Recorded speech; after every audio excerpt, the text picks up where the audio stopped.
Now from Atlanta News First Plus, this is Sports Tonight.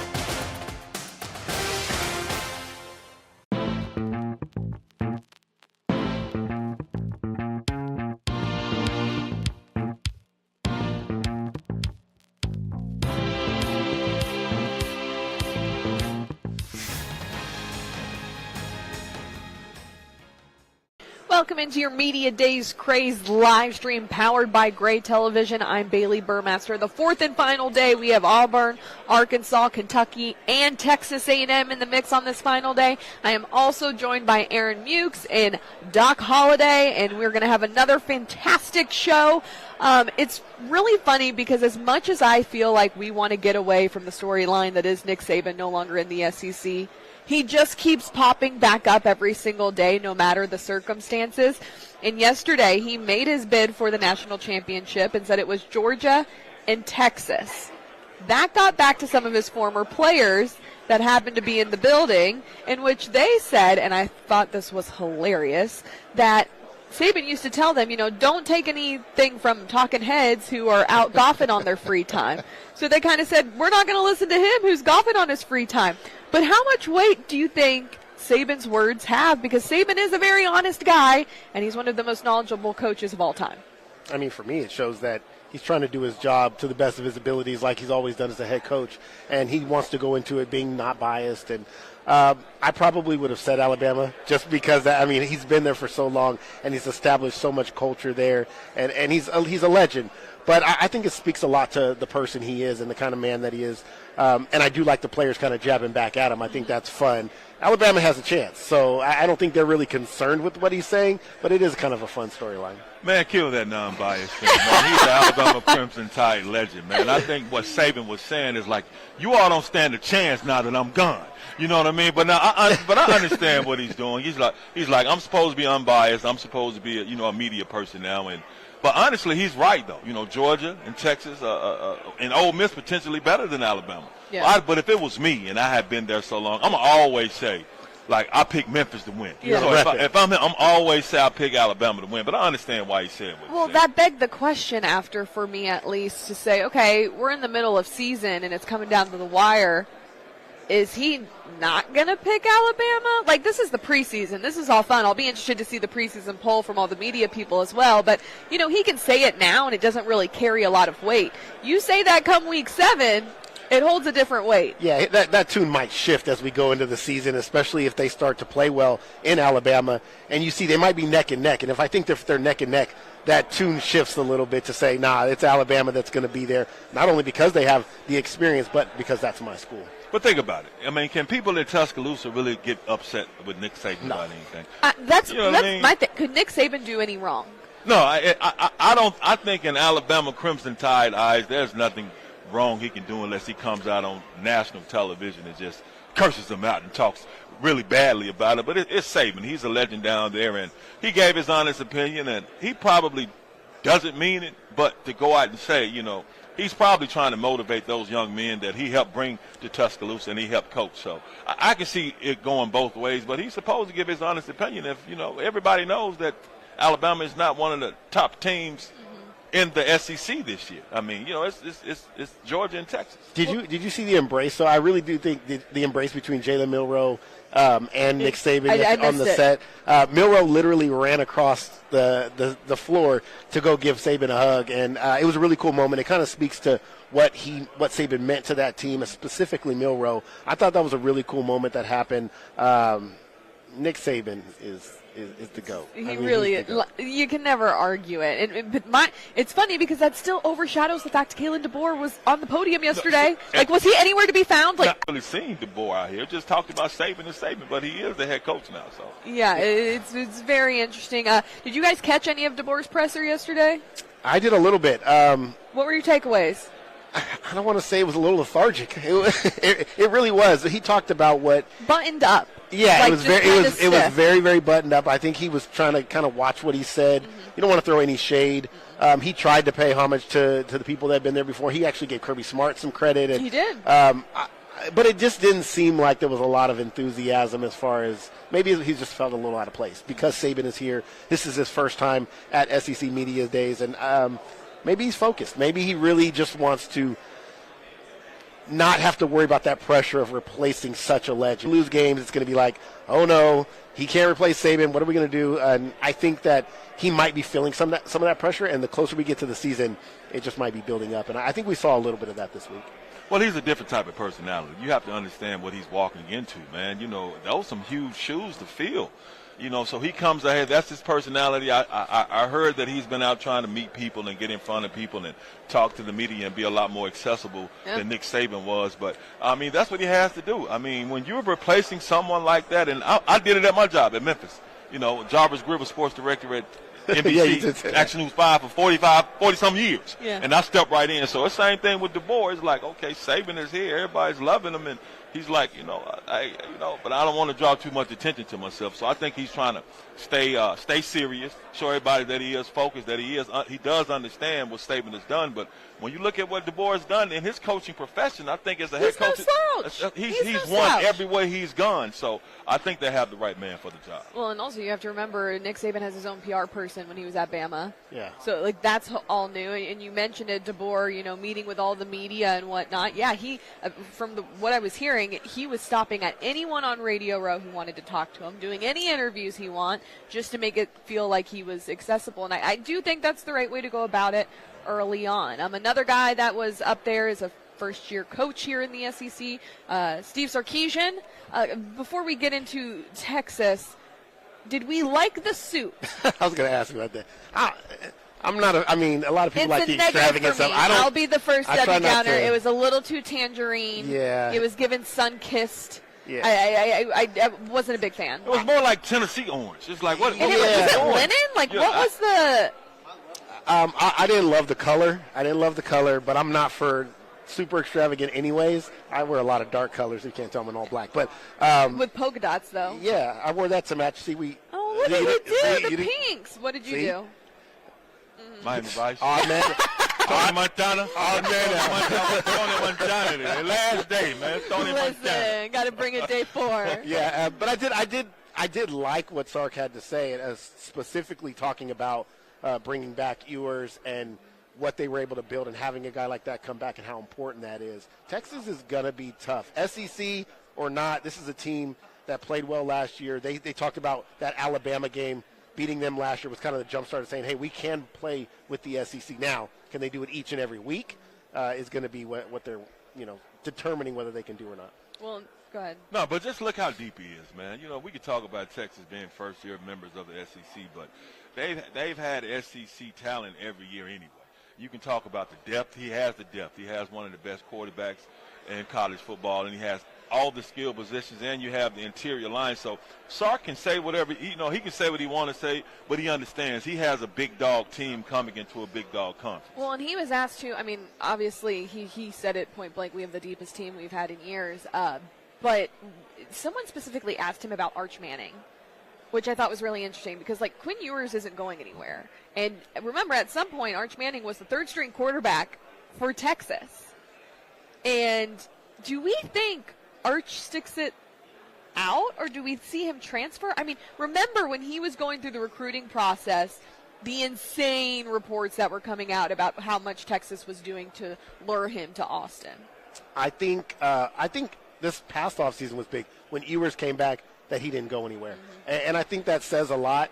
We have to remember he has a very, very strong foundational support system around him that's in his ear, going to give him the best advice. I do actually think he's going to stick around. I think there's something that he wants to do there, and I think ultimately he stays. It's just we're in a world where you really never know, so I can't say for 100% sure. But I think right now they're in a good position, and I think that he will eventually obviously get his opportunity, and I think he understands that, and he's willing to kind of wait that time out. Well, financially, no one can really lure him away because I think his family's doing pretty well as far as the money is concerned. Yeah. So it's not like NIL money can get him to leave. But I'm surprised that he's still there, because when you're that high level of recruit and that high level of a player, you have those kind of expectations. I'm glad to see that there is some loyalty that he is staying, but you want to play, man. Well, is it not funny? Quinn Ewers did the same thing. Yeah. You think that speaks to what Sark's doing, though? Maybe. I mean, there has to be something that's keeping him there. You know what? I will give Texas its flowers since Sark's took over, because the way they've been – listen, we can sit here and say, yes, they have depth and great players years and years back. It's not true. Otherwise, you would have been winning the Big 12 every year. But really, you're getting rocketed by teams like Oklahoma State. Go look up the records of face-to-face in the last couple of years between OSU and Texas. Now, more recently, Texas has had more success, but I think that is to speak to what Sark has been able to do. He's changed the tide a little bit from the times of trying to think like the Tom Herman era. Yeah, it was bad. I mean, it was dark days at Texas for a while, and I don't think anybody really saw there was a direction to where they're at now. And now that Sark's been there and he's been able to turn it around, I think the positive, hey, we can get back to where this storied program is supposed to be is there. But I still think they have to get over the hump. Otherwise, you're always going to have that conversation of, well, they just fall short. They just fall short. We're in a different time in the way we talk about sports and football specifically. Nobody cares that you win 10 games every year anymore. If you're a team that's Oklahoma, Texas, Georgia, Bama, 10 games is cool, but you have to win national titles. And until they do that, they're going to be like that little stepchild, like, hey, you guys are doing your best and good job, well, but it's Dusty not enough. Dvorak was on yesterday and talking about Oklahoma being in the SEC, and he was like, listen, if they go 8-4, it's a great year for them. And I was like, is it, though? You think OU fans are going to be happy about that in Norman? They're not used to that. They expect better. And 8 wins for some teams is okay. For teams like Oklahoma, Texas, it's not enough. You have some college football programs. You understand what it is, man. When you coach in those programs, you have to understand what it is. Oklahoma, Texas, Alabama, Michigan, U.S. No, that's not what we're looking for. We're not mid-tier college football programs. Those are top-tier college football programs. So when you, like you talked about, they expect not even 10 wins, 11 wins, 12 wins, undefeated, national championships, conference championships. That's cool unless it's an SEC championship. Yeah. That's the equivalent of a national championship. But other than that, when your programs like that, no, 8-4, 9-3, and all, it doesn't work. So depending how Quinn Ewers plays this season, he could really etch himself into some history with Texas, like being one of the best quarterbacks, only behind Vince Young and Colt McCoy. That's insane. My question to you guys is, if you get to choose between Carson Beck and Quinn Ewers, who do you take? I'm going to be honest, maybe I'm a little biased. I'm taking Carson Beck. There is something about, just size, stature, arm strength, all that stuff. But we talked about this the other day. Just the level-headedness, never getting too high, never getting too low. And I know the topic is going to be like, well, he plays with 5-star linemen and 5-star this. And he's always steady. And to me, when you talk about the next level, the quarterback position in the NFL specifically, those guys that are like this, they tend to be the ones that are successful. And I think Carson Beck has that. No knock to Quinn Ewers. I think he'll be fine. But for me, it's Carson Beck. And I have to agree with you. You got to look at the national championships. You got to look at what he's done.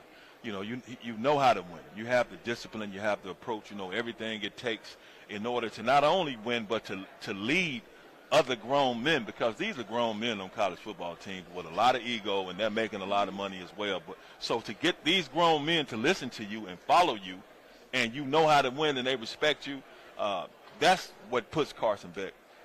I'll do something a little different. I agree with you guys. I think I'm taking Carson Beck, but I think it's because he's healthy. Quinn Ewers has missed a couple games the last 2 seasons because he can't stay healthy. Now, he looked like he might have beefed up a little bit, like put some pounds on and whatnot, but give me health. And I do agree that Carson Beck's just composure, especially in the pocket, find open playmakers. It can only get better from here on out. Another Georgia quarterback who has made a little bit of a transition, Brock Vandergriff, headed to Kentucky to be with the Kentucky Wildcats. Mark Stoops going into year 12. He is the longest tenured head coach in the SEC. What do we expect from Brock? Because everyone loved him in Georgia. Everyone was kind of sad not to see him more. Obviously you're going to roll with Beck, but what can he do for the Wildcats? I think it helps them. Obviously, their strength over the past couple seasons has been that defense, and if they can get some more consistency on offense. Remember, this is a team that has now been in bowl games for 8 straight seasons, 2 10-win seasons since Stoops has been there. He has actually turned this Kentucky program around. It's kind of incredible. You talk about the SEC and how many good teams there are. I think Vandergrift gives them some stability. You're talking about a big, highly recruited guy. Unfortunately, he wasn't able to beat out Beck. He went to Prince Avenue Christian in Georgia, which is kind of known for producing some quality quarterbacks. He's a coach's kid. He knows how to work. I think he can give them some stability on the offensive side of the ball. And with a team like they've had over the past couple of seasons, they were number 2 in the SEC against the run last year. They're strong up front defensively. If they can just get some points, sustain drives, I think that team, they could be in for another 8, 9, 10-win season. They definitely shocked some people last season with how strong they actually ended up being pretty much. Doc, any feelings on what you think Brock can do with Kentucky? Well, I think he fits perfectly, because he's someone you can trust. Like you said, he's smart. He can control the offense. He can lead people. And talking about expectations, those are the expectations of Kentucky football. If you can get 8 wins, you can get 9 wins, and they understand what it is. They're a basketball school. Kentucky football fans may not want to hear that, but it is what it is. So if we can get a national championship, good. If you can get us into the college playoff, good.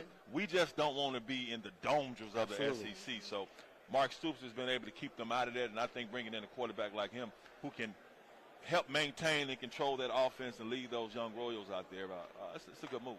Their schedule, let's run through it. Southern Miss, South Carolina, Georgia, Ohio, at Ole Miss, Vanderbilt, at Florida, Auburn, at Tennessee, Murray State, at Texas, Louisville. You notice you only said 4 road games. They have 8 games at home this year. That's a huge advantage for any team, especially when you're talking about the SEC not having to go to some of these tough places. 8 home games. With the new quarterback, new offensive coordinator in Cohen, I think they could have another 8-win season. With no divisions, how do we feel about how the schedules are lined up? Because some people are getting cupcake schedules in the SEC. Some of them are just stupid, insanely hard. And then others, like how I've been describing them, is waves. Like the non-con is like, I'm like, who are you even playing? I've never even heard of some of these teams. And then it's like, oh, you're at Georgia and at Alabama, and then you're playing whoever, and then you're coming back and it's another gauntlet. Do we like that there's no divisions? And it kind of, do you think it creates an unbalanced field at all? I think they're going to have to look at how they're constructing the schedule regardless. I was listening to every question yesterday to Florida was, this is the hardest schedule in the country. I looked at the last 6 games. I don't know how they win. Should we rattle them off for the listeners? It's pretty insane. Them and Georgia have, so let's see, Miami, Samford, Texas A&M, at Mississippi State, UCF, which is not a bad ball club, at Tennessee, Kentucky, Georgia, at Texas, LSU, Ole Miss, and Florida State. At Florida State. That is by far, to me, what I've seen so far. That's the toughest schedule in the country. And when you're Billy Napier, do we feel bad for him? You're you're literally going into year 3. You've been under 500 2 years in a row. Now a lot of pressure is on you, and then you get that schedule, and he has to stand up at a podium and say, well, I feel really comfortable with this team. We want to challenge ourselves. But do you really want to challenge yourselves that much? Well, it's scheduling inequality, man. You go without divisions and you say, the top couple of teams make it to the SEC championship game. But when you look at these schedules and some of the teams that the other teams have to play, and some teams like Ole Miss got like an easy money SEC schedule. So it's scheduling inequality. But what is the right answer? You had divisions, and you had one division that was tougher than the other at times, and you had people making it to the SEC championship game. But yeah, man, if I'm Billy Napier, I'm like, man, y'all, what I do to y'all? Y'all trying to get me fired. Y'all don't want me here. What I do to y'all? Yeah. I think the thing that's really interesting, just the state of college football in general and the longer football season, Dr. Katie O'Neill, the SEC chief medical advisor, talked yesterday, and she specifically asked about, with the playoff format and it being a longer season, how much can we anticipate more injuries? And she point blank was like, it's just fact that if it's a longer season, you're going to face more injuries. How concerned are we that this is becoming an NFL-like atmosphere? And do we care? Do we want that? Is it not, because we still have the pageantry of college football? As a fan, I'm not. As a fan, I would not be concerned. As a player? As a player, I don't. But think about it. In the I don't NFL, think these players think. I don't think the players think about that. As an athlete, I think these players are thinking, I want the opportunity to play at the next level. And this is the closest thing, specifically in the SEC, to the next level.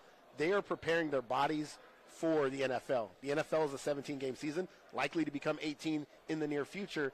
So when they get there, that will prepare them. Having played these long seasons, specifically the teams that go to the playoffs and go far, I think it prepares their body. I don't know that the players are really concerned with it at this level. I think there's too much on the line from a financial standpoint, trying to make it to the next level, that they're not really focused on that aspect of it. I get that, but at the NFL level, you see them combat adding games all the time. Yeah, they've made it already. And even, but that's the thing is they've signed that but contract. health is wealth.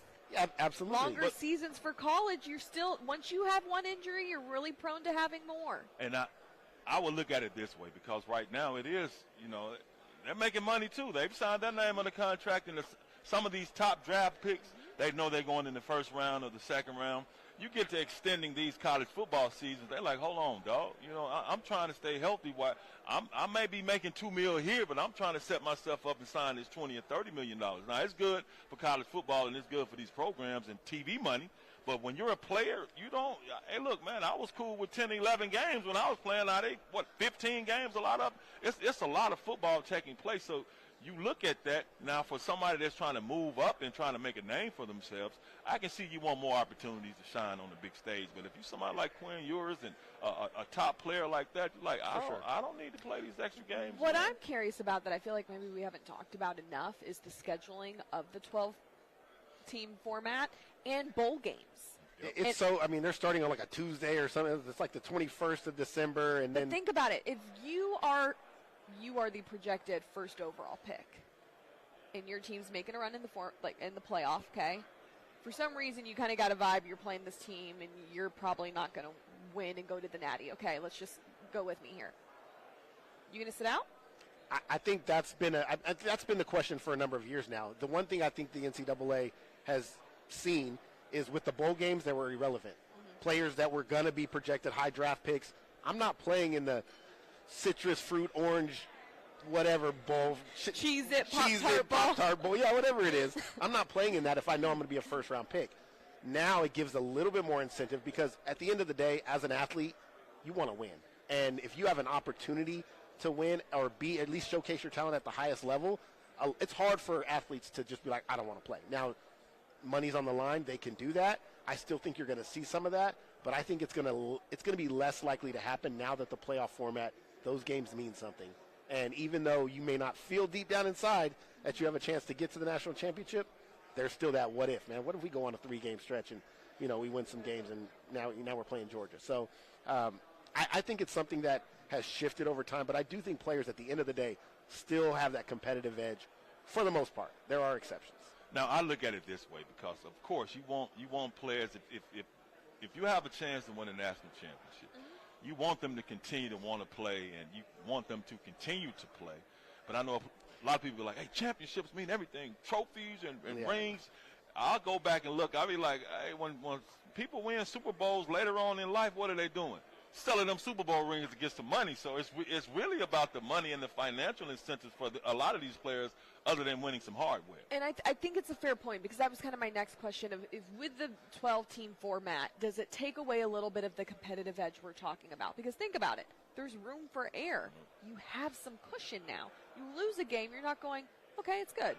Yeah. Before you are PO'd. Because you know you're not going to make it. I think that's what made college football special. I think that's really what made college football different than anything. Is it doesn't matter how good you were. You could be the Georgia Bulldogs and go undefeated and then lose one game, and then you're out of contention. And I think that there's going to be a little bit less of that, and that's unfortunate, because the week-to-week games might not mean as much. So there might be a little bit of that kind of excitement, a little bit lost this season. But we won't know until we see it. And I think that the SEC will do their best to try to promote these games and at least try to deliver that big-time feel. But at the end of the day, players and coaches know we still have an opportunity if we lose a game. I like it this way, though, because in the past, you would know if you're in Alabama, you're Georgia, you're Texas, you're Michigan, you lose one game, because their whole goal is winning championships. Yeah. Lose one game, man, it's over.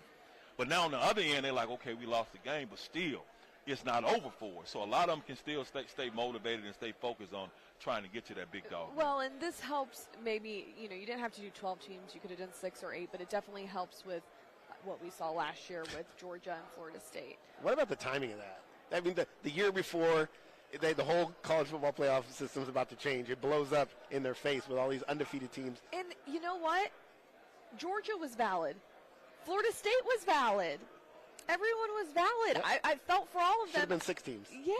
They should have just said, we'll make an exception. There should be 6 teams in it. And you know, it's unfortunate that the Orange Bowl ended up being what it was between Georgia and Florida State because all the players were like, no, we out. Yeah, why would we play? Why would we play? Like, to help benefit you and your money and your revenue. Yep. It was a very disheartening situation. And I think what it did, though, it really, I guess, they get it right again, proved college football right. We're going to 12 teams, and this is why. Like, instead of really understanding what the problem was with the original format or if there was a problem. I think no matter what, whether we go to 12, 14, 16, 64, and they do it in basketball, they're always looking to add more teams because it's just about the money for them. Mm-hmm. You're never going to get it right. Somebody is going to be left out this year that's at 13 or 14 that feels like they deserve to get in, and they're going to be having the same conversations that Georgia and Florida State had. Yeah. And great point, because I really doesn't matter what you do. Because someone is going to always feel jilted. Someone is going to always feel rejected. Somebody's going to always feel not wanted. Like, okay, it's top 12. What about us? Look at what we did. I think it's a great opportunity for, college football to put a lot more SEC teams in there. That's the money. Yeah. That's the money. That's what everybody wants to see, so that's what it's really about. Doc, I came across your Twitter the other day, literally yesterday, and you were talking about fashion. Yeah. I want to talk about fashion for a second. Best outfit you saw at SEC Media Days this week. I will say this. I am not a fan of the people who are not from Texas throwing on a cowboy hat just to, be part of the culture. Man, you get. By the way, there's a whole that. thing between straw and felt hats. They need to get it right. It's not felt hat season. It's not felt hat season. I just want everyone to know that. Shots fired. A lot of players came here, and a lot of people came with some hats. Look, birthday boy here had a birthday. This is a sharply dressed man. All week long. Miami Vice. Hey, all week long, he came sharply dressed. I'm going to go with my man right here. Forget all the players. I think you should stand up and do a twirl for the stream. All I can say is God is good. I know I got my heels covered up, though. These young fellas with the heels out, I don't understand. Yeah. I'm an old guy, boots guy, but I appreciate it. Yeah, I definitely think he was the flyest on the floor. We're going to wrap up and take a short break. Before we do that, I want your high of the week and your low of the week. So what was the high point of your week and what was the low point of your week? Honestly, I'm going to be real honest. I just talked to Arkansas players, and they talked about offensive coordinator Bobby Petrino, and some of the things they had to say about his intensity was insane, about how he just cusses them out and then hugs them. And I really thought that was an interesting moment, especially in today's landscape. I'm going to go with that. I'm going to be honest with you. Sitting here working with you all. Oh, that's awesome. No, I'm serious. I met you for the first time. You do a great job. Thanks, met you Doc. for the first time. You do a great job. And then for Gray to put this entire streaming thing together kind of last minute. Really And great. it doesn't look last minute. It It looks extremely good. So this has been a highlight. And the low of my day is it's over. I get to go home tomorrow, though, so, hey. I'll say my low was the fact I didn't get lunch the first day. I'm a fat girl at heart. I love food. The high was the Dr. Pepper coconut. I thought it was going to be the cake. I thought about it, but I'm going with the Dr. Pepper. I just had one again at lunch, and even Lee was like, this Dr. Pepper, this coconut, it's real good. I took 2 sips, bailed it out. You didn't It's like gross. it? I didn't like it either, see? See? You're on an I've island. seen the banana pudding yesterday was also good. All right, enough about food. We're not doing that again. Thanks to Doc and Aaron for joining us. This is Sports Tonight.